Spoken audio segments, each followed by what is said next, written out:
Voilà, shalom, chers frères et sœurs, soyez une fois de plus encore abondamment bénis. Voilà. Alors aujourd'hui, nous allons faire une vidéo où nous allons répondre à 3 sujets, à 3 préoccupations, même si je ne suis pas sûr que je vais vraiment finir, on pourra vraiment expliquer tout ça dans une seule vidéo, mais c'est pas grave, on pourra faire une deuxième vidéo, voire même une troisième vidéo pour répondre à ces 3 sujets importants. Le premier sujet que nous allons aborder, c'est le sujet de la foi et des œuvres. Parce que j'ai vu des frères souvent qui sont venus me dire que on est sauvé par la foi sans les œuvres. Voilà. Et donc, puisque j'avais fait des vidéos, j'ai parlé des péchés qui mènent à l'enfer. Je vais même vous lire le commentaire d'un frère, d'une personne à ce sujet. Regardez ce commentaire que j'ai vraiment copié parce que j'avais voulu commencer cette vidéo-là par ce commentaire pour que les gens puissent souvent comprendre pourquoi ce que nous allons voir aujourd'hui est très important. Regardez le commentaire de ce frère. Il dit, en fait, ça c'est, je crois, c'est un commentaire qu'il a fait sous la vidéo où j'ai parlé des péchés. Les péchés qui conduisent à l'enfer, à la mort éternelle. Voilà son commentaire. Il dit, si ce que tu dis est vrai, ça ne serait plus par la grâce, mais la croissance avec ses propres efforts, c'est plus la grâce. La Bible dit que si quelqu'un est en Christ, il est une nouvelle créature. Voilà. Ok? Il est une nouvelle créature. C'est par prédestination qu'on est sauvé. C'est une question de semence. Si on est né de nouveau, on sera l'homme qu'on est. On ne pourra pas se changer soi-même, même si tu fais des efforts. Jésus a dit, mes brebis me suivent, nul ne les ravira entre mes mains. Voilà, donc voilà le commentaire de ce frère. Et dans son commentaire, vous avez plusieurs sujets qu'il aborde. Il parle de la grâce, donc de la foi. Il parle qu'on ne doit plus faire des efforts, puisque si quelqu'un est en Christ, il est une nouvelle créature, donc c'est plus par nos propres efforts. Voilà. Et Jésus lui-même, il a dit que personne ne nous ravira entre ses mains. Personne ne ravira ses brebis entre ses mains. Donc, ça fait que je vous prie de m'écouter attentivement parce que ce que nous allons dire aujourd'hui est très important. Parce qu'il faut souvent qu'on essaye d'enseigner sur certaines choses pour que les gens soient éclairés. Souvent, quand les gens parlent de la foi, ils ne comprennent pas c'est quoi la foi. Parce qu'il y a des gens qui ont l'impression que la foi est déconnectée des œuvres. Ça dit que la foi, on est sauvé par la foi. Ça n'a rien à voir avec les œuvres. Ça n'a rien à voir avec les efforts. Ça n'a rien à voir avec l'œuvre que nous faisons. Nous sommes sauvés par la foi. Point. Et il y a des passages aussi de la parole de Dieu qui dit cela. Nous allons lire ça tout à l'heure. Nous sommes sauvés par la foi sans les œuvres. Ou bien nous sommes sauvés par la foi sans les œuvres de la loi. Donc on va expliquer. Est-ce que c'est quoi la vraie foi? Est-ce que la foi n'a rien à voir avec les œuvres? Est-ce qu'on peut dire qu'on a la véritable foi sans les œuvres? On va voir ce que la Bible dit. Et le deuxième sujet que nous allons aborder, qui est lié toujours au premier point que nous allons voir, c'est la doctrine du salut. Est-ce que le salut est éternel? Ou bien est-ce qu'on peut perdre le salut? Est-ce que quelqu'un peut avoir le salut et perdre le salut?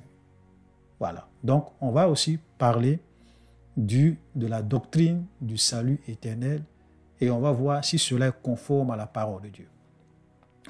Le troisième point que nous allons voir, voilà, c'est la prédestination. Voilà. Qu'est-ce que la Bible dit concernant la prédestination? Est-ce que la prédestination telle qu'on nous l'enseigne aujourd'hui est biblique? Est-ce que Dieu a prédestiné des gens avant leur naissance, avant même la fondation du monde? Dieu a prédestiné des gens à aller au paradis parce que leurs noms sont déjà écrits dans le livre de vie avant la fondation du monde. Donc, eux sont prédestinés à aller au paradis. Et est-ce que Dieu aussi a prédestiné des gens à aller à l'enfer? Voilà. Voilà. Puisque la Bible dit que Dieu fait grâce. Dieu fait miséricorde à qui il fait miséricorde. Il endurcit aussi qui il veut. Donc, la prédestination existe dans la Bible. Voilà. Donc, on va voir. C'est vrai que la Bible parle de la prédestination, mais est-ce que la prédestination dont la Bible parle, c'est la même prédestination que les gens veulent nous faire croire aujourd'hui? On va aller dans les Écritures. Voilà, donc voilà les trois sujets. Vous voyez que ces trois sujets-là sont vraiment liés. Si vous n'avez pas bien compris c'est quoi la foi, c'est logique que vous puissiez aussi croire en la doctrine du salut éternel. Et si vous croyez en la doctrine du salut éternel, vous pouvez aussi facilement croire en la doctrine de la prédestination. Voilà. Donc c'est vraiment lié. C'est pour cela que j'ai décidé vraiment de parler de ces trois sujets-là, pour que nous puissions vraiment bien comprendre c'est quoi la foi, c'est quoi le salut et c'est quoi la prédestination. Amen. Voilà. Avant qu'on ne rentre dans le vif du sujet, je voulais vraiment répondre à deux préoccupations rapidement. Mais avant de répondre à ces deux préoccupations, je tenais à vous dire que nous avons créé un nouveau groupe WhatsApp parce que j'ai constaté qu'il y avait beaucoup de personnes qui sont sur WhatsApp, ils ne sont pas sur Telegram. Donc, j'ai créé un nouveau groupe WhatsApp qui est ouvert à tout le monde, contrairement au premier groupe, parce que j'ai deux groupes WhatsApp. J'ai un groupe WhatsApp, un premier groupe WhatsApp qui est très ancien, que je n'accepte pas d'ajouter des gens, parce qu'on a eu vraiment souvent des mauvaises expériences lorsqu'on ajoutait des gens à notre groupe WhatsApp. C'était la confusion, le tohu-bohu. Mais il y a beaucoup de frères, de nouveaux frères qui veulent forcément se joindre à notre groupe WhatsApp. Donc, j'ai créé un nouveau groupe WhatsApp qui est vraiment ouvert à tout le monde. Voilà, je vais mettre le lien dans la description de cette vidéo. Voilà, pour vous permettre de vous abonner. Voilà, ou bien de vous abonner à ce groupe-là, ou bien de faire partie de ce groupe. Voilà, et je pense que nous allons vraiment échanger de très bonnes choses dans ce groupe. Nous allons avoir des échanges vraiment très édifiants dans ce groupe.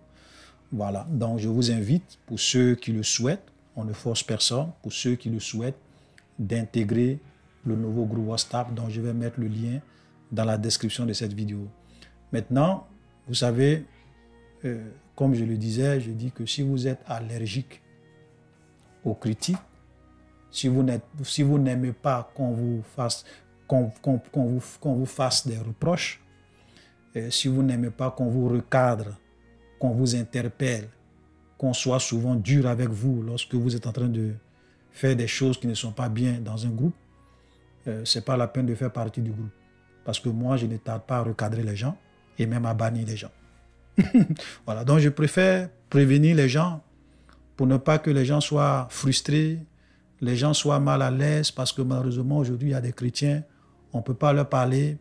Quand tu essaies de les recadrer un peu, de les interpeller, de leur dire la vérité avec fermeté, ils sont choqués. Ils se fâchent et ils s'en vont. Et ça a été souvent comme ça dans le premier groupe WhatsApp que j'avais. Il y a des gens qui sont venus. Quand j'ai commencé à les recadrer, ils se sont fâchés, ils sont partis. Je n'ai jamais appelé un seul parmi eux pour dire pourquoi tu as quitté le groupe. Tu sais, c'est toi-même qui es venu intégrer le groupe. Le jour que ça ne te convient pas, tu quittes le groupe. Je ne vais jamais t'appeler pour savoir, pour dire, frère, pourquoi tu as quitté le groupe, qu'est-ce qui t'a choqué, qu'est-ce que tu n'as pas aimé. Jamais. Voilà, parce que je n'aime pas que les gens soient dans un groupe par contrainte ou bien qu'ils puissent faire quelque chose contre leur propre volonté. Le jour, quand tu viens dans un groupe, le jour que tu penses que ce que les gens disent dans ce groupe, ça ne te sied pas, tu es libre de partir. Voilà. Moi, je ne fais pas la courbette devant les gens. OK, voilà. Donc, on essaye d'être comme notre Seigneur Jésus. Jésus a une fois prêché un seul message. Et tous ses disciples l'ont abandonné, sauf les 12 qu'il avait choisis au début. Jésus avait plus de 12 disciples. La Bible même dit qu'il avait choisi 70 disciples qu'il avait envoyés. Il a prêché un seul message et tous ses disciples l'ont quitté. Et ses disciples lui ont dit, ce message est trop dur. Nous, on ne peut pas supporter ça. On ne peut pas accepter ça. Ce que tu viens de dire là, non, non, non, non. C'est trop dur pour nous, on ne peut pas. Ils sont partis. Jésus n'a jamais couru derrière un pour dire, non, viens, pourquoi tu t'en vas, il faut rester, jamais. Tu es libre de partir. Et regardez ce que Jésus fait. Il se tourne même vers les 12 autres. Et il a dit, mais vous aussi, vous ne voulez pas partir. Il leur demande, mais les autres, tous les autres sont partis. Vous, les 12 là, vous ne voulez pas aussi partir. Vous êtes libres de partir. Hein? Voilà, ça ne me gêne pas. Voici le Jésus que nous suivons, frère. Il est notre modèle en toutes choses. Voilà. La vérité, ce n'est pas tout le monde qui aime la vérité. Il y a des gens qui n'aiment pas la vérité. Donc, je vous préviens en même temps, voilà, pour ne pas que vous soyez choqués, parce que je ne veux choquer personne. Je ne veux scandaliser personne.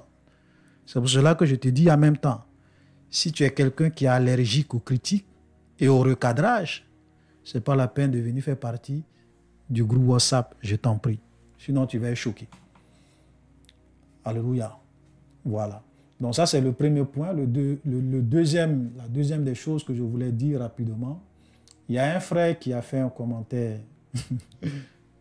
sur l'une de mes vidéos. Je vais vous lire le commentaire qu'il a fait.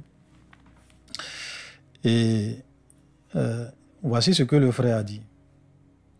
Apparemment, écoutez très bien, apparemment, tout commentaire contradictoire est d'office supprimé par le frère Olivier. Apparemment, tout commentaire contradictoire est d'office supprimé par le frère Olivier. Je me demande pourquoi. Hier, j'avais lu un commentaire à propos de la polygamie, mais aujourd'hui, il est supprimé. Frère Olivier, tu parles bien, mais il serait mieux d'accepter aussi d'autres points de vue tant que le commentaire reste respectueux. Voilà. Et j'ai répondu à ce frère, je lui ai répondu dans son commentaire, voici ce que je lui ai dit. Je lui ai dit, bonjour frère, j'ai été déjà très clair sur ce point et je l'ai déjà clairement dit dans des vidéos. Je ne permettrai pas à la confusion et la promotion des fausses doctrines sur cette chaîne, même dans les commentaires. Chaque administrateur gère sa chaîne selon des règles et des principes qu'il juge utiles. Il y a même des chaînes où on ne peut pas faire de commentaires. On ne peut même pas faire des commentaires. C'est leur droit. Il y a déjà trop de fausses doctrines et d'hérésies. Je ne laisserai pas prospérer cela sur cette chaîne. Si quelqu'un pense que ma doctrine est fausse et veut me corriger, j'ai mon numéro sur chacune de mes vidéos. Il peut m'appeler.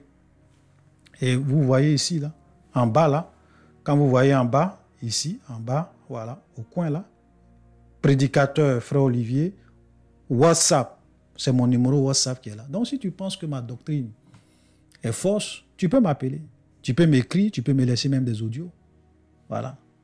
OK? Mais je ne peux pas permettre à ce que les gens viennent faire la promotion de leur fausse doctrine, de leur doctrine de polygamie, dans les commentaires sur ma page. C'est impossible.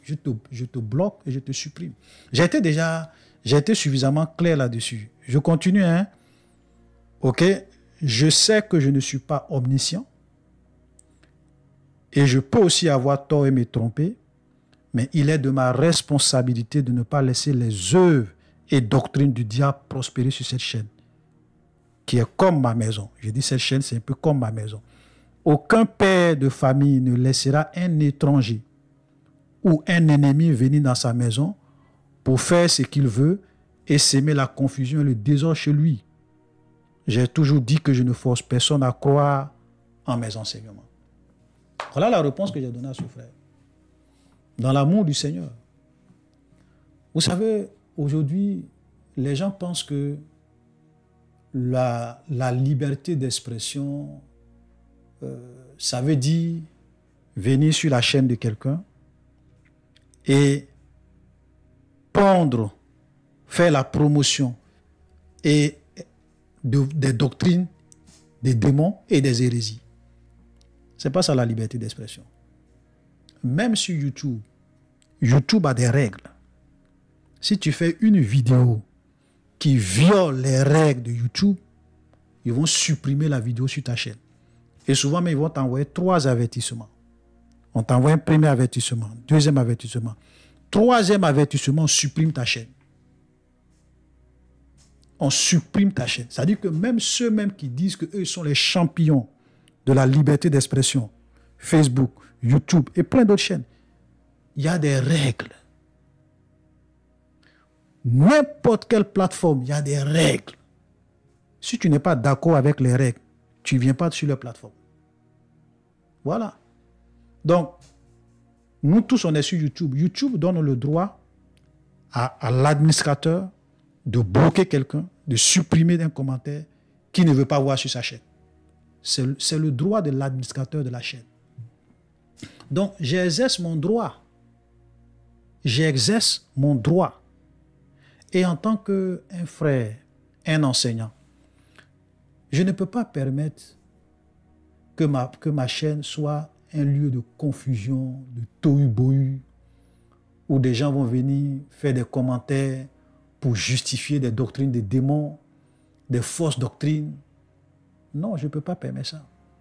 Même toi-même, même nous-mêmes qui sommes là, quel père de famille, soyons sincères avec nous-mêmes, quel père de famille, au nom de la liberté, peut permettre à n'importe qui de venir dans sa maison pour endoctriner ses enfants, pour dire des choses, ou pour enseigner des choses, ou pour s'aimer la confusion dans l'esprit de ses enfants. Quel père de famille responsable peut accepter ça? Aucun père de... Même dans nos familles, il y a des règles. On ne fait pas n'importe quoi. Si tu arrives dans une famille, que le père de famille dit que chez moi, là, tout le monde mange debout. Tant que tu vis, tu es chez moi. Lorsqu'on mange là, nous tous on se tient debout pour manger. C'est sa loi. Si tu n'es pas d'accord avec sa loi, tu t'en vas, tu quittes la maison. C'est aussi simple que ça. Voilà, donc moi je ne cache pas mes intentions, je ne cache pas... Ceux qui me suivent depuis des années savent que le frère Olivier a été déjà très clair sur ce sujet. J'ai dit que je ne veux pas que ma page soit une page de tohu-bohu et de confusion. Donc si tu viens faire des commentaires pour faire la promotion des fausses doctrines, pour manquer de respect aux gens, pour parler avec arrogance, même pour manquer de respect aux frères et sœurs qui sont abonnés sur cette chaîne et que il n'y a pas de courtoisie. Mais moi, je ne perds pas mon temps avec toi. Je te bloque et je supprime ton commentaire, je te bannis de ma chaîne. Voilà. Je l'ai déjà dit. Ça, je l'ai toujours dit. Bon, comme il y a des nouvelles personnes qui s'abonnent, peut-être qu'ils n'ont pas pris le temps de regarder toutes mes anciennes vidéos où j'ai parlé de ces choses. Donc, je le répète encore aujourd'hui. Voilà. Je le répète encore aujourd'hui. Je ne suis pas là pour faire... je ne suis pas un diplomate. Je ne suis pas un diplomate. Voilà. Parce qu'aujourd'hui, malheureusement, dans l'Église, et c'est ce qui fait qu'aujourd'hui, il y a beaucoup de désordre dans les églises. Parce que les hommes de Dieu permettent n'importe quoi. On laisse n'importe qui venir enseigner n'importe quoi, venir dire n'importe quoi. Et on vit dans un monde aujourd'hui où la confusion est partout dans l'église. Il y a des pasteurs même qui invitent leurs collègues pasteurs à venir prêcher dans leur église. Et même lorsque leurs collègues enseignent des hérésies, eux-mêmes ils savent que ça c'est pas vrai, mais ils n'ont même pas le courage de recadrer leurs collègues et de dire que cet enseignement-là, c'est pas. Ils sont trop soft. Voilà, ils sont trop soft, des diplomates. Parce que les chrétiens aujourd'hui confondent la lâcheté et l'humilité. Ils confondent la lâcheté et l'humilité. Ils confondent la rigueur et l'orgueil. Voilà, souvent quand tu parles avec autorité, avec rigueur, on dit « Ah, le frère orgueilleux !» J'ai même vu des frères qui disent « Ah oui, le frère Olivier, tu es orgueilleux !» Voilà. Parce que je parle souvent avec conviction, avec force, avec autorité. On dit aussi orgueilleux. Bon, c'est ton appréciation. Je ne vais pas contester ton appréciation. Mais Dieu connaît mon cœur. Et c'est lui qui est mon juge. C'est tout. Voilà. C'est vrai qu'on peut nous faire, on peut te critiquer. Voilà. On n'est pas parfait, on n'est pas omniscient. Seul Dieu ne se trompe pas. Voilà. Donc, voilà ce que je dis. Donc, faisons vraiment beaucoup attention. Et puis, ce qui est grave, c'est que ce qui est même aberrant, c'est que ces gens-là, quand j'organise les directs de questions-réponses, parce que moi, souvent, quand j'organise les directs, j'informe d'avance. Hein. Je fais des posts pour dire que tel jour, tel samedi, tel jour, on aura des directs de questions-réponses. Préparez vos questions, préparez vos préoccupations. Il y a des gens, quand ils viennent, même souvent des directs que j'ai fait, j'ai partagé les liens. Voilà, pour dire aux gens, s'ils veulent, ils peuvent cliquer sur ce lien-là pour se joindre au direct. Tout le monde va les voir, ils vont poser leurs préoccupations, ils vont poser leurs questions. Si tu veux contester, viens contester avec des passages bibliques le jour où on fait des directs. Voilà. On a fait des directs sur la dîme, par exemple. J'ai annoncé ça. Quand le direct sur la dîme, j'ai annoncé ça. À la fin de mon enseignement, j'ai dit tous ceux qui ne sont pas d'accord avec ce que j'ai dit, qui se connectent pour me contredire. On n'a vu personne. Hein. Quand on fait les directs là, ceux qui pensent que j'ai tort, qui savent enseigner, qui connaissent la Bible, que ce que je dis n'est pas vrai. Quand on organise les directs de questions-réponses, on ne les voit pas. On ne les voit pas. C'est dans les commentaires qui veulent s'aimer la confusion, le tohu-bohu sur ma page. Je ne permettrai jamais ça. La liberté d'expression sur YouTube, ça veut dire que toi aussi, tu peux aller créer ta chaîne et puis faire des vidéos. C'est ça la liberté. Moi, par exemple, quand je vais souvent sur la chaîne de quelqu'un, qu'il dit des choses qui ne sont pas vraies, je prends sa vidéo, je viens faire des vidéos de recadrage. Mais je ne veux pas, j'ai rarement fait des commentaires sur la chaîne des gens. C'est vrai que j'ai quelquefois fait quelques commentaires sur certaines chaînes, mais c'est rare. Très rare d'ailleurs. Parce que le gars, il est sur sa chaîne. Si tu penses que ce qu'il dit est faux, mais viens sur toi, ta chaîne, et montre que ce qu'il dit est faux. Voilà. C'est ça la liberté d'expression. Si tu crées ta chaîne et que tu dis, c'est qui va aller te critiquer? Voilà. C'est comme ça. Voilà. Et puis, si tu penses que le frère Olivier a tort, voilà mon numéro qui est là. +1 418 563 51 61. Appelle-moi. Il y a des frères qui m'ont appelé, avec qui j'ai eu des échanges. On est rentré dans les Écritures, et même ils ont vu qu'ils avaient tort. Voilà. Maintenant, si tu viens, que tu rentres dans les Écritures, tu me montres que j'ai tort. Je vais même faire plus mieux. Tu sais ce que je vais faire? Si tu me prouves que j'ai tort, au lieu de rester dans les commentaires là, si tu me prouves, tu m'appelles, tu me prouves que j'ai tort, je vais faire une nouvelle vidéo. Et puis je vais dire aux gens, je vous avais enseigné ça, je vous avais enseigné ça, je vous avais enseigné ça, j'ai tort. Il y a un frère qui m'a appelé, avec qui on a parcouru la parole de Dieu, qui a réussi à me montrer noir sur blanc que j'ai tort. Donc ce que je vous avais dit là, frère, ne considérez pas ça, je me suis trompé. Je vais le faire. Je vais le faire. Voilà. Donc, ce n'est pas la peine de venir te cacher dans les commentaires, aligner une série de versets et penser que tu connais la Bible. Je le dis souvent. Je dis, ce n'est pas le fait que quelqu'un cite des versets qui connaît la parole de Dieu.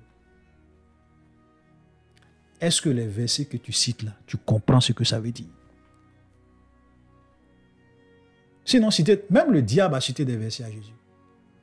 On a vu la dernière fois. Satan a cité des versets à Jésus. Il a dit à Jésus, il est écrit. Il allait citer le passage de Psaume 91, le verset 11 à 12. Mais son intention, c'était simplement de tromper Jésus, de séduire Jésus. Donc, quelqu'un peut venir vous citer des versets pour vous séduire. Voilà. Maintenant, il faut expliquer les versets que tu cites. Est-ce que tu comprends ce que tu dis? Voilà. Et il faut prendre la parole de Dieu dans son ensemble. Comparer les Écritures avec les Écritures pour avoir la vérité. Sinon, tu vas te tromper. Et c'est ce que nous allons voir aujourd'hui tout à l'heure. Amen. Voilà. La deuxième chose que je voulais dire, voilà, c'est le commentaire de quelqu'un concernant la vidéo que j'ai faite sur la polygamie, et je veux vraiment parler de ça parce que je voulais vraiment clarifier un point pour montrer à la personne qui a fait cette vidéo, ce commentaire-là, qu'il a tort.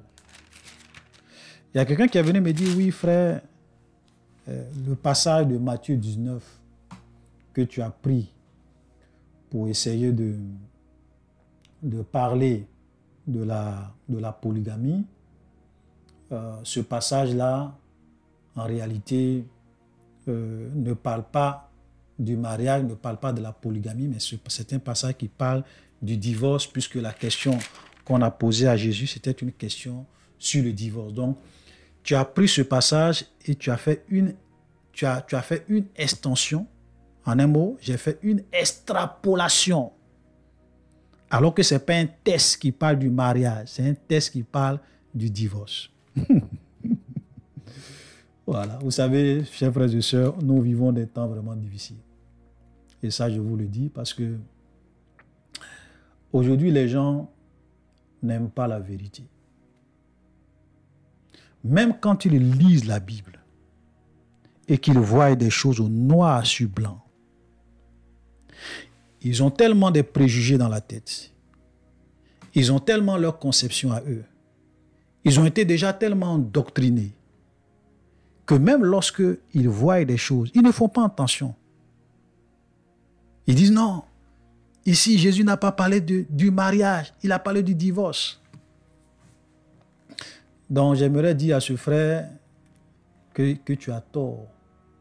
Parce que même moi-même quand j'interprétais le passage de Matthieu 19 dans la vidéo numéro 300 où j'ai parlé de la polygamie, j'ai dit que c'est vrai que la question à laquelle Jésus va répondre, c'est une question sur le divorce. Je l'ai dit dans la vidéo. Mais la réponse que Jésus va donner est une réponse qui est profonde et qui renferme des vérités que nous avons besoin de comprendre. J'ai dit ça. Ok? Regardez. Je reprends le texte. Matthieu 19, le verset 3. Les pharisiens l'abordaient et dirent pour l'éprouver: est-il permis à un homme de répudier sa femme pour un motif quelconque? Donc, effectivement, leur question, c'était une question sur le divorce. On est d'accord? Mais regardez la réponse de Jésus, qui prouve que avant que Jésus ne leur parle, ne leur donne la réponse, avant que Jésus ne leur donne la réponse sur le divorce, Jésus a d'abord commencé par leur expliquer comment le Créateur a institué le mariage et il a voulu que le mariage soit dans le jardin d'Éden.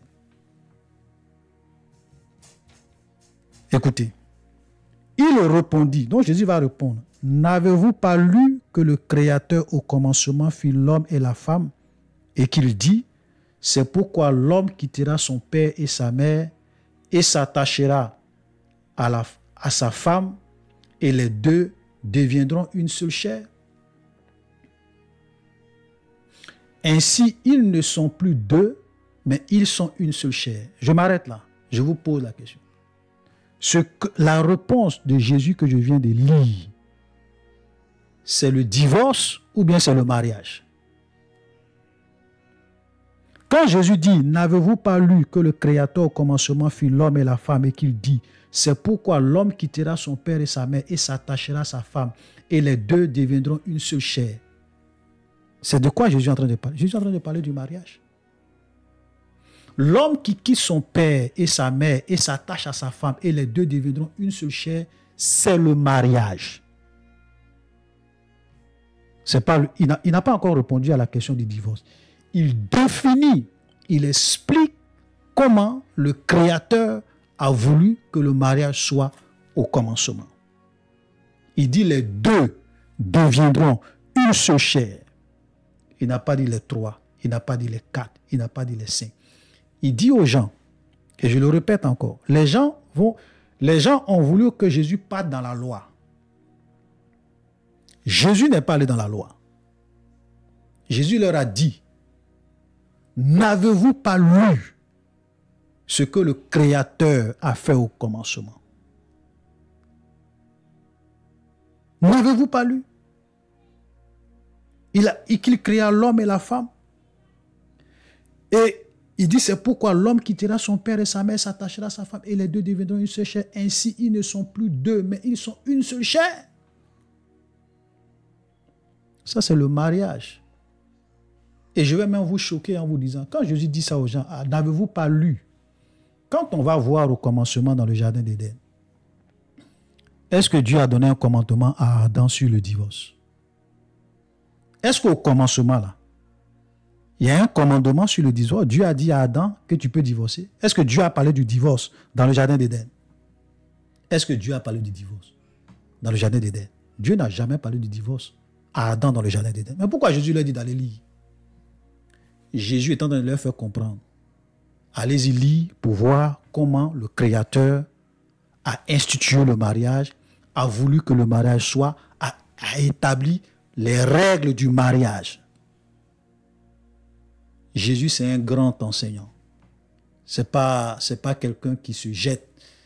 C'est un maître. Il n'y a pas quelqu'un qui enseigne plus que Jésus. Il est la parole faite chair. Quand il enseigne avec méthode, avec précision. Parce que tu ne peux pas parler du divorce sans parler du mariage. Quand on dit divorce, là, c'est parce qu'il y a mariage, non? Donc, il commence d'abord par leur parler du mariage. Quand ils ont compris maintenant comment le Créateur a voulu que le mariage soit au commencement, c'est après ça maintenant qu'il va leur donner la réponse concernant le divorce. C'est maintenant qu'il va dire que l'homme donc. Vous avez vu comment le Créateur a voulu que le mariage soit au commencement? Si vous avez compris ça, alors que l'homme donc ne sépare pas ce que Dieu a joint. Ça, c'est la réponse maintenant à la question sur le divorce. Vous comprenez? Que l'homme donc ne sépare pas ce que Dieu a joint. Ça, c'est la réponse à leur question sur le divorce. Mais ce qu'il a dit au verset 4, au verset 5, ça, c'est le mariage. C'est le mariage. Donc, ne venez pas nous distraire, s'il vous plaît. Parce que vous êtes tellement aveugles que vous ne voulez pas voir la vérité. Vous avez déjà été endoctriné. Voilà. Donc, même si Jésus parle du mariage, vous n'allez pas voir. Pour vous, Jésus est en train de parler du divorce, pas du mariage. Même s'il parle du mariage, tu ne vas pas voir. Parce que tu n'as pas des yeux pour voir. Tu n'as pas des oreilles pour entendre. C'est pour cela que souvent, quand Jésus finissait de prêcher, qu'est-ce qu'il disait? Que celui qui a des oreilles entende. Malheureusement, aujourd'hui, on est dans un monde où il y a tellement de fausses doctrines. L'Église a été tellement polluée, infiltrée. Il y a des choses qui étaient impensables. Des doctrines qui étaient impensables dans l'Église. Il y a de cela 30 ans, 40 ans, 20 ans, 25 ans. Aujourd'hui, c'est devenu acceptable dans l'Église. On fait même des débats là-dessus pour justifier cela. Nous sommes vraiment à la fin des temps. Jésus revient bientôt. Hein? Jésus revient bientôt. Le diable est déchaîné pour détruire l'Église. Voilà. Donc, comme on le dit souvent, il n'y a pas plus aveugle que celui qui refuse de voir. J'ai même vu un qui est venu me dire, tu n'as même pas été capable de montrer, regardez, il dit, je n'ai pas été capable de montrer un seul verset qui interdit la polygamie. Un seul verset. Quand j'ai vu ça, j'ai dit, waouh. Pourtant, après avoir interprété Matthieu 19, j'ai donné des versets où la polygamie est interdite. Et j'ai expliqué, interprété ces versets. Mais lui, il dit, je n'ai pas donné un seul verset. Bon, il n'y a pas plus aveugle que celui qui refuse de voir. Oui. Et vous savez, souvent, leur rhétorique, c'est quoi? C'est qu'ils vont venir te dire, oui, frère, si ce que tu dis est vrai, ça, vous avez certainement souvent entendu ça. Montre-nous un seul verset dans le Nouveau Testament où la polygamie est interdite. Même quand tu leur montres le verset, Ils refusent de comprendre, ils refusent de voir. Maintenant, moi, je vous pose une question. Parce que vous voulez souvent vous croire très intelligents, les plus malins. Est-ce que tu peux me montrer un seul verset aussi dans le Nouveau Testament où la polygamie est autorisée comme dans l'Ancien Testament? Parce que dans l'Ancien Testament, il y a des versets qui prouvent que Dieu a permis, Dieu a laissé faire, Dieu a permis la polygamie. Il y a des versets pour ça. Si un homme prend une deuxième femme, etc., etc. Donc là, je l'ai dit dans la vidéo, j'ai bien expliqué les choses dans la vidéo numéro 300, que je vous invite à aller regarder. Maintenant, dans la loi de Moïse, c'est clair. Maintenant, je te pose une question. Est-ce que tu peux me montrer un seul verset? Puisque toi, tu demandes souvent qu'on te montre un seul verset. Même quand on te montre, tu ne veux pas comprendre. Montre-moi un seul verset dans la grâce, dans le Nouveau Testament, dans les enseignements de Jésus, des apôtres, et même dans tout le Nouveau Testament, de Matthieu jusqu'à l'Apocalypse, un seul verset où la polygamie a été autorisée. Et j'arrête. Et j'arrête. Et je vais venir enseigner que la polygamie, un chrétien peut être polygame. Montre-moi un seul verset. Voilà. Tu sais qu'il n'y a pas. Tu ne peux pas. Parce que le Nouveau Testament, j'ai lu, relu. Il n'y a pas. Vous voyez? Parce que c'est pas parce que, et ça souvent je l'ai dit aux gens, je dis c'est pas parce que quelque chose n'est pas interdite selon toi qu'elle est autorisée. C'est pas aussi parce que c'est pas parce que quelque chose n'est pas autorisé qu'elle est forcément, c'est pas parce que quelque chose n'est pas autorisé qu'elle est interdite. C'est pas aussi parce que quelque chose n'est pas interdite qu'elle est autorisée. Voilà. Donc, quand vous dites que de vous montrer un seul verset où la polygamie est interdite, je vous ai montré beaucoup de versets dans le Nouveau Testament. Maintenant, moi, je vous pose une question aussi. Montrez-moi un seul verset dans le Nouveau Testament où la polygamie est autorisée. Et on arrête le débat. Vous savez, quand quelqu'un veut se croire intelligent, il faut lui montrer que tu es plus sage que lui. C'est pour cela que la Bible dit souvent, réponds à l'insensé. Pour ne pas qu'il se croie trop sage à ses propres yeux. Et souvent on te dit, ne réponds pas à l'insensé. De peur que tu ne deviennes comme lui. Donc il y a des fois, Dieu dit, il ne faut pas répondre à l'insensé. Il y a des situations aussi, Dieu dit, réponds à l'insensé. Donc je vous pose la question. Voilà. Donc ce n'est pas la peine de venir jouer sur les mots. Non, ça ne marche pas avec moi. Voilà, ça ne marche pas. OK? Voilà, donc, chers frères et sœurs, voilà les deux positions de clarification que je voulais faire. Je pense qu'on a déjà fait plus de 30 minutes. Je vais publier cette vidéo-là comme ça. Voilà, je vais publier cette introduction-là. Et puis, peut-être par la grâce de Dieu, dans les prochaines vidéos, nous allons vraiment commencer, nous allons vraiment rentrer dans notre étude à proprement parler. Voilà, donc, chers frères et sœurs, je vous en prie, vous savez, moi, je ne cache jamais mes intentions. J'ai été toujours clair dès le début. Je ne permettrai pas à ce que la confusion, l'hérésie, le mensonge soient propagés sur mes chaînes. À moins que ça soit un commentaire que je n'ai pas vu. Voilà. Sinon, si je vois un commentaire, voilà, qui est dans une tendance de justifier les doctrines pernicieuses, les doctrines qui ne sont pas bibliques, je ne vais pas tolérer ça. Si tu n'es pas d'accord avec les règles de cette chaîne, tu es libre de partir. Je ne force personne. Et j'ai souvent dit sur cette chaîne que moi, le frère Olivier, je ne suis pas un pasteur. Moi, je n'ai pas d'église. Hein. Ne pensez pas que moi, je suis un pasteur, je dirige une église. Je n'ai pas d'église.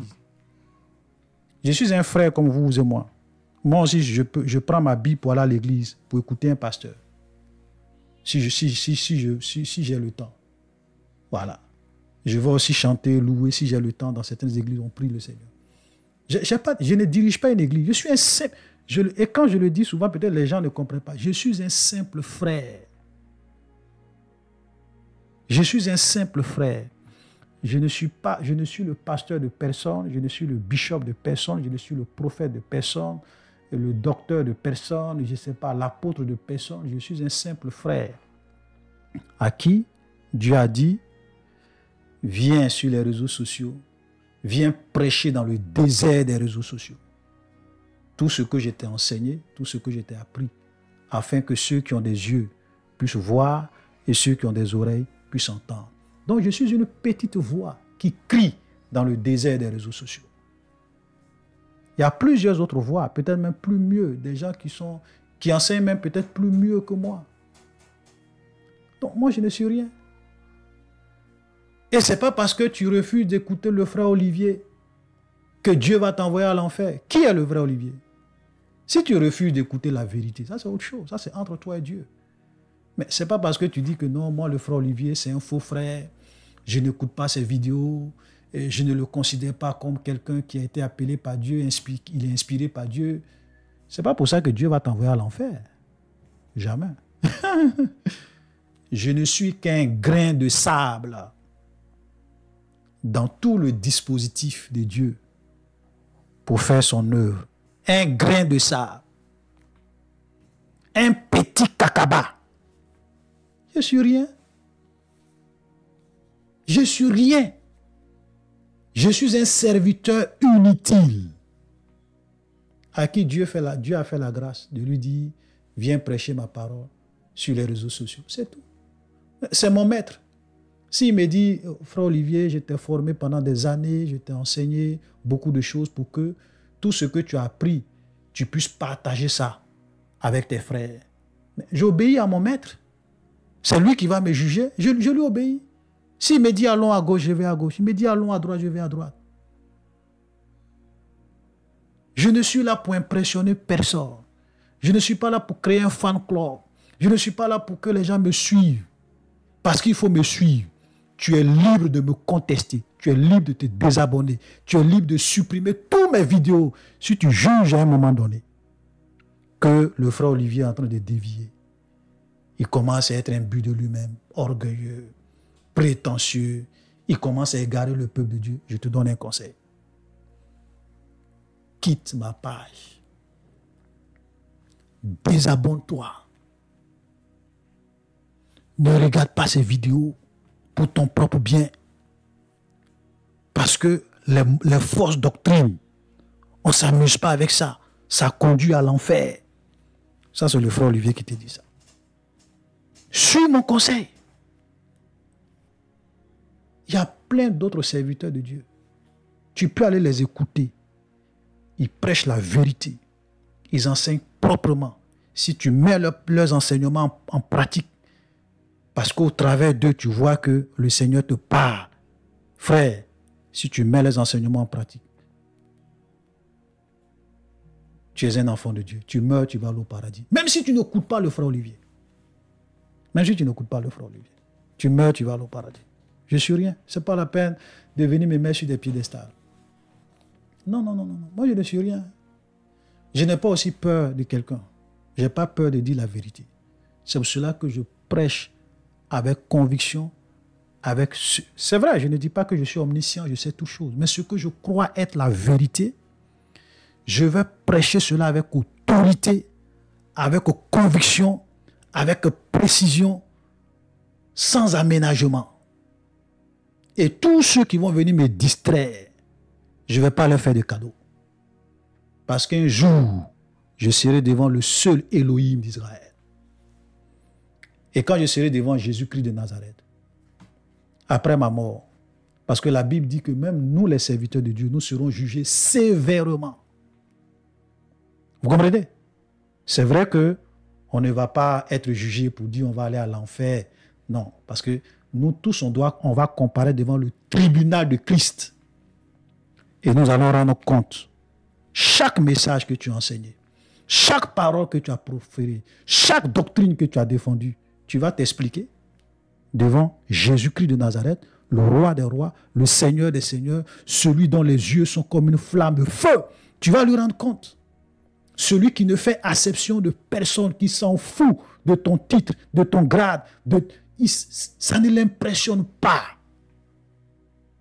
Il n'a d'égard pour personne, il ne regarde pas l'apparence des hommes pour les juger. C'est devant ce Dieu-là que je serai un jour. Il va me dire, Olivier, tu as prêché sur la polygamie. Pourquoi tu as dit ça? Tu as prêché contre telle fausse doctrine, mais tu as prêché contre telle doctrine. Pourquoi tu as prêché ça? Et je vais devoir justifier tout ce que j'ai enseigné à la lumière de sa parole. Donc, vous savez, il y a des gens souvent qui viennent, frère Olivier, il ne faut plus enseigner sur ça, il faut enseigner sur ça. Waouh! C'est toi qui vas me dire ce que je dois enseigner, ce que je ne dois pas enseigner. Tu es tombé sur la mauvaise personne. C'est-à-dire que vous pouvez aller dire à vos pasteurs, dire, pasteur, vraiment tu as prêché sur l'enfer, ça nous fait trop peur, il faut prêcher sur l'amour, arrête de prêcher sur le péché. Ce n'est pas moi. Personne ne peut canaliser mon enseignement. Personne ne peut me dire ce que je dois prêcher, ce que je ne dois pas prêcher. Seul Dieu a l'autorité de me dire ce que je dois prêcher, ce que je ne dois pas prêcher, parce que c'est lui qui m'a envoyé. Si lui me dit, frère, prêche sur l'enfer, prêche sur le péché, prêche sur les péchés qui mènent à la mort. Prends tel passage, fais une vidéo où tu vas expliquer à mes enfants les péchés qui peuvent les conduire à la mort. Même si tu es un bishop rempli du Saint-Esprit, tu ne peux pas me convaincre du contraire. Même si tu es ma femme, tu ne peux pas me convaincre du contraire. Ce que le maître a dit de prêcher, c'est ça que je vais prêcher. Ce qui m'a mis à cœur de prêcher, c'est ça que je vais prêcher. Soyons clairs là-dessus. Voilà. Donc, je ne suis pas là pour impressionner les gens. Je ne suis pas là pour me laisser diriger par l'opinion des hommes. Ce n'est pas ça, le frère Olivier. Vous savez, l'un de mes pères spirituels a dit ceci. Il dit, l'opinion des hommes n'a aucune valeur si ce n'est pas l'opinion de Dieu. 10 000 personnes qui t'appellent prophète ne fera pas de toi prophète si pour Dieu tu n'es pas un prophète et si Dieu ne t'a pas appelé à être un prophète. Même si tous les habitants de la terre t'appellent prophète, tu ne seras pas un prophète chez Dieu.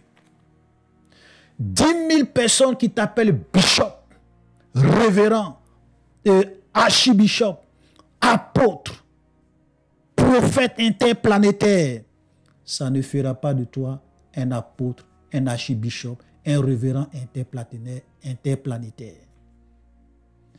Si Dieu ne t'a pas appelé à un ministère, même si tous les 7 milliards, plus de 7 milliards d'individus que nous sommes, tout le monde t'appelle prophète, prophète, prophète, prophète, ça ne fera pas de toi un prophète.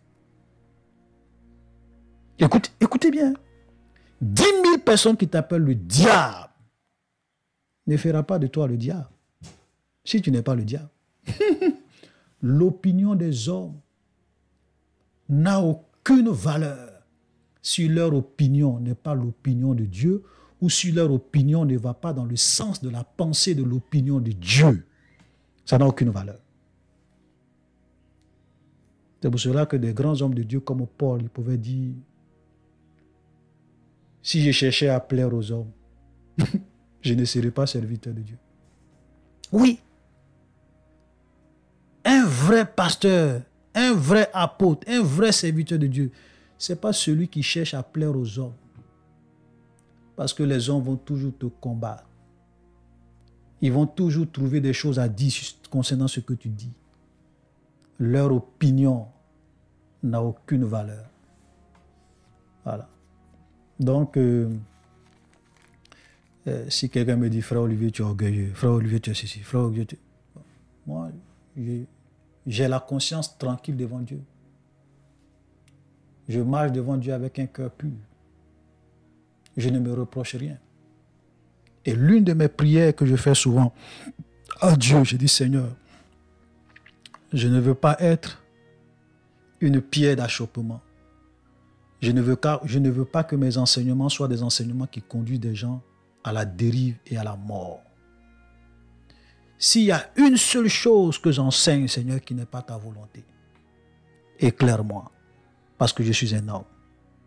Mais je veux conduire tes enfants dans la vérité. Je veux prêcher ce que tu me mets dans ma bouche. Je ne veux pas être un colporteur d'hérésie et de fausse doctrine. Ça, c'est l'une de mes prières. Seigneur, donne-moi un cœur pur. Mets ta parole dans ma bouche. Donne-moi de prêcher la vérité, le message que tu veux que je prêche. Donne-moi d'être l'homme que tu veux que je sois. Un instrument de tes mains. Alléluia. Et vous savez, souvent, j'ai fait des prières audacieuses à Dieu. J'ai dit à Dieu, Seigneur, si tu vois que je suis en train de tu vois que je suis en train de dévier, frappe-moi de maladie. Fais-moi tâtonner en plein midi.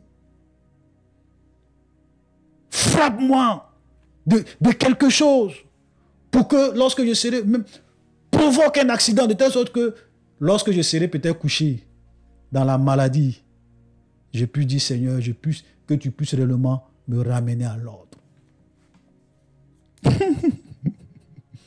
Je t'assure. Ce sont des prières que j'ai fait souvent ça à Dieu. Parce que je ne veux égarer personne. Personne. Voilà. Ce n'est pas tout le temps on va venir vous dire ce que les prières qu'on fait, comment on cherche la face du Seigneur. On n'a pas besoin de venir vous impressionner avec tout ça. Ok, on n'a pas besoin de ça. Donc, chers frères et sœurs, je vous en prie, laissez-moi à ma place. La place où je suis là. Laissez-moi là-bas. N'allez pas me mettre sur des auteurs. Je suis un simple frère. Une simple voix qui crie dans le désert des réseaux sociaux, afin que ceux qui ont des yeux puissent voir et ceux qui ont des oreilles puissent entendre. C'est tout. Voilà. Je ne suis pas là pour chercher l'argent. Je ne suis pas là pour chercher les biens matériels. Je n'ai jamais demandé l'argent à quelqu'un sur mes chaînes. Je n'ai jamais mis mon numéro de compte bancaire pour que les gens me fassent des virements. Jamais. Jamais. Voilà. Tout ce que nous disons, si quelqu'un, une bonne volonté, le Seigneur le met à cœur de contribuer à l'œuvre que nous faisons. S'il m'appelle de façon personnelle pour me dire, frère, je veux contribuer, bon, on accepte sa contribution, puisque nous aussi on a des besoins. Mais on ne va jamais demander quoi que ce soit aux gens. Voilà. Voilà. La plupart des équipements que nous avons ici, c'est nous-mêmes qui avons pris notre argent, souvent avec quelques dons de certains frères, et on a acheté certaines choses. Mais la plupart, ce sont les fonds qui viennent de nous-mêmes. Voilà. Le peu que Dieu nous donne avec le travail qu'on fait, le salaire qu'on nous donne, souvent on économise un peu. Et puis quand on a quelque chose, on va acheter tel équipement, on va acheter tel équipement, on va acheter tel équipement. Vous comprenez? Voilà, on ne cherche pas l'argent de quelqu'un. Voilà, donc laissez-nous dans notre monde. Si vous ne voulez pas, si vous n'appréciez pas ce que nous disons, ce que nous faisons, sentez-vous libre. Voilà. Parce qu'il ne faudrait pas qu'on se blague, il ne faudrait pas qu'on se trompe. Hein. Il y a des gens qui peuvent bien commencer et puis ils finissent mal. Il y a des pasteurs qui ont bien commencé, ils prêchaient bien, mais arrivé un moment, ils ont commencé à dévier. C'est possible. Donc, si tu penses que le frère Olivier, il commence à dévier, quitte le frère Olivier. Désabonne-toi de sa chaîne. Voilà. Si tu lui écris 2-3 fois qu'il ne veut pas se repentir, désabonne-toi. Et puis prie pour lui. Voilà. Voilà. Sentez-vous libre dans le Seigneur. Personne n'est votre juge sur la terre. La seule personne qui va vous juger, qui est votre juge, c'est Jésus, c'est Dieu. Voilà. Moi, si je trouve un vrai serviteur de Dieu qui a l'Esprit de Dieu, je peux me soumettre à son autorité. Mais je ne vais jamais me soumettre à l'autorité d'un faux pasteur, d'un escroc, d'un menteur, d'un manipulateur. Jamais. Ceux à qui je peux me soumettre, ce sont ceux à qui j'ai confiance, en tant que des vrais serviteurs de Dieu. Le jour que le Seigneur me dit qu'ils ont dévié, je prends mes clics et mes claques. Je m'en vais. Donc, shalom, chers frères et sœurs. C'est vrai que j'ai beaucoup parlé, mais c'était important parce que souvent, il faut qu'on se dise des vérités pour ne pas qu'on essaye d'avoir des préjugés sur un frère, des mauvaises pensées sur un frère. Donc, je le dis et je le répète, ma page et mes chaînes ne sont pas des lieux pour faire la promotion, pour faire la publicité ou bien des fausses doctrines et des hérésies. Non. Voilà. Si tu penses que ce que j'enseigne n'est pas correct, voici mon numéro, appelle-moi. Il y a des frères souvent qui m'ont appelé. Hein. On est rentré dans les Écritures. Et même ils ont vu qu'ils avaient tort. Voilà. Ils ont vu qu'ils avaient tort. Il y a des frères qui m'ont appelé, frère Olivier, le mariage. Tu dis qu'on peut divorcer, mais pourtant, on est rentré dans les Écritures. Voilà. Vous savez, même la question du divorce, vous savez, je l'ai toujours dit, le pardon existe dans un foyer. Le pardon, ça existe. Mais il y a des limites. Voilà. Tu ne vas pas rester là. Le monsieur te trompe matin, midi, soir, matin, ou bien la femme elle te trompe matin et vient, elle te nargue. Aucun remords, aucun repenti. Vous avez même souvent des païens même qui trompent leurs femmes. Ils respectent même leurs épouses. Ils vont jamais, ils se cachent parce qu'ils respectent leurs épouses. Ok? Mais vous avez des gens, d'abord nous les chrétiens, nous ne vivons pas dans l'adultère, c'est un péché. La Bible dit que tous les adultères n'hériteront pas le royaume de Dieu. Et vous voyez des chrétiens aujourd'hui, ce sont des coureurs de jupons, ils se disent enfants de Dieu. Vous êtes sur le chemin de la mort éternelle. Je vous dis la vérité. Donc, shalom, chers frères et sœurs, c'était là juste quelques pensées. Donc, dans la prochaine vidéo, par la grâce de Dieu, peut-être l'année prochaine, voilà, nous allons essayer vraiment de rentrer. On va vraiment expliquer, commencer avec ces trois sujets, la foi et les œuvres, la doctrine du salut et la prédestination. Shalom, soyez bénis, que le Seigneur vous garde.